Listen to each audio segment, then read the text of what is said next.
estás diciendo? Fue un accidente.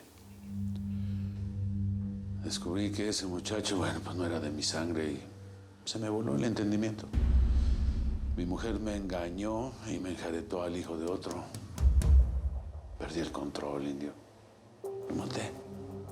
Y la única cosa que se me ocurrió, bueno, pues, fue culpar a los narcos. Mira nomás.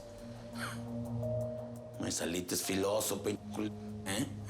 Estoy dándome cuenta de lo peligroso que eres y de que no tienes límites. Le sacaste provecho a la muerte de tu hijo para ganar votos.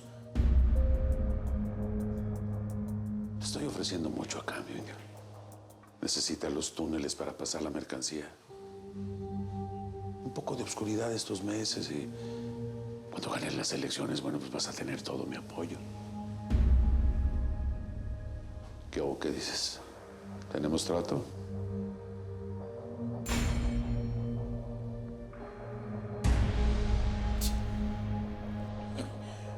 Me cae que los políticos y los narcos somos dos alas del mismo pájaro. Me cae que sí. Mil gracias por seguirnos en YouTube. Si te suscribes aquí, encontrarás todos los capítulos de La Señora 03 La Coyote. También puedes visitar telemundo.com, donde encontrarás todos los capítulos de esta superserie.